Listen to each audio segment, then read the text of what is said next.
Assalamualaikum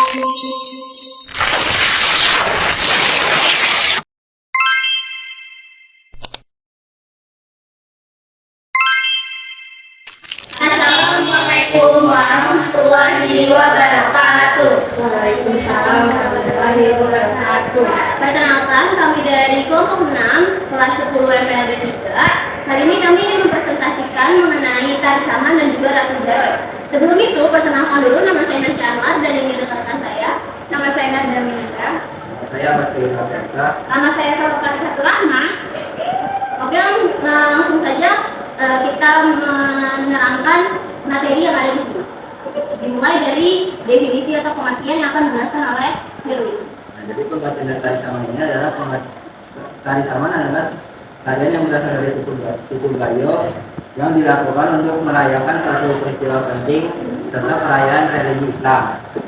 Nah, tahun berdirinya itu tari saman berdiri pada tahun 14 Masehi dan didirikan oleh Syekh Saman.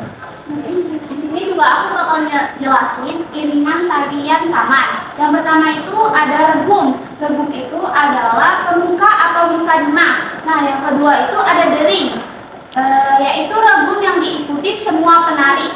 Jadi pembuka yang diikuti semua penari kayak gitu. Terus ada lagi yang ketiga redet, yaitu lagu singkat dengan suara pendek yang dinyanyikan penari pada bagian tengah. Terus yang ketiga yang keempat itu ada shake, yaitu lagu yang dinyanyikan dengan panjang, tinggi melengking, yang biasanya menjadi tanda perubahan gerak. Terus yang kelima itu ada sahur, yaitu lagu yang diulang bersama oleh seluruh penari setelah dinyanyikan oleh penari solo. Nah, di sini juga aku mau jelasin gimana sih penyebaran tari saman ketika di Aceh waktu itu. Jadi kan tarian saman ini dibuat oleh salah satu orang yaitu bernama Syekh Saman. Nah, Syekh Saman itu tuh kayak mau ngajarin agama Islam gitu. Nah, ajaran agama Islam dalam bentuk seni. Nah, terus akhirnya dia kayak merantau ke berbagai pulau yang ada di Aceh gitu. Terus dia kayak peragain gimana sih tarian saman. Nah, orang-orang yang di sana tuh kayak tertarik. Akhirnya mereka tuh mulai kayak pengen jadi muridnya gitu kan. Akhirnya kayak dia minta sama Syekh Saman untuk menjadi muridnya. Nah, terus dari beberapa itu tuh ada yang diterima sama Syekh Saman, kayak diajarin gimana sih caranya peragain tari saman ini, kayak terus sama apa sih namanya kalau yang bacaan-bacaan memuji Allah itu juga diajarin. Nah, akhirnya tuh dari itu tuh kayak tarian saman tuh berkembang gitu. Jadi berkembang ke suku Gayo, ke bagian Aceh-Aceh lainnya yang lebih besar, bahkan sampai ke Melayu. Terus selanjutnya akan dijelaskan oleh teman saya Nadia. Nah, di sini ada alasan mengapa tari saman itu sangat populer dan juga dikenal banyak orang. Nah, di sini tari saman menjadi salah satu tarian yang paling populer di Indonesia. Dikarenakan saman ditetapkan sebagai media dakwah. Tarian ini juga menyinggung aspek-aspek pendidikan, sopan santun dan juga kekeluargaan. Jadi tarian saman ini itu tuh memiliki banyak keunikan. Dia dari gerakannya yang sangat kompak, terus habis itu dia dari ada harmonisasi antara lagu dan juga gerakan lainnya itu dan menjadi alasan kenapa tari saman itu menjadi sangat terkenal. Selanjutnya di sini ada. Nah, di sini juga ada pakaian atau kostum tari saman. Nah, kostum tari saman itu terbagi menjadi 3. Ada di bagian kepala, di bagian badan, dan juga ada bagian lengan.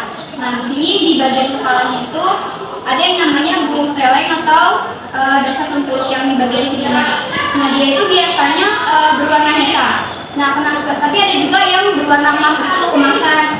Nah, di bagian badannya itu dia namanya baju koko atau baju perawang. Nah, di bagian sini bajunya. Nah, itu dia berwarna hitam, disulam dengan putih, hijau, dan merah. Pada bagian pinggangnya, dia disulam dengan kedawek dan kekait. Nah, dia juga memakai celana dan juga kain sarungnya. Nah, terakhir di bagian lengannya, itu dia namanya topeng dulang dan sapu tangan. Jadi dia memakai, kadang ada yang memakai, kadang ada yang enggak. Gitu. Kalau memakai biasanya dia ada di sininya, itu namanya sapu tangannya. Nah, selanjutnya ada fakta unik dari tari saman yang akan dijelaskan oleh Di sini aku bakal jelasin fakta unik tari saman nih.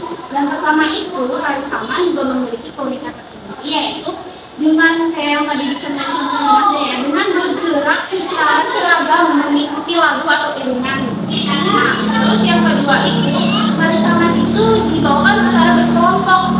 itu minimal itu 7 orang. Nah, bahkan yang sampai terkenal itu bahkan ada yang sampai ribuan, puluhan ribu gitu.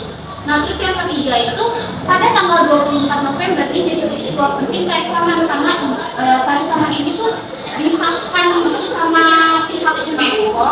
Jadi penetapan Tari Saman itu sebagai warisan budaya tak benda. Kayak gitu. Selanjutnya akan dijelaskan oleh Mbak Ubu. Oke, di sini ada macam-macam gerakan Tari Saman. Tari Saman ini punya berbagai unsur gerakan.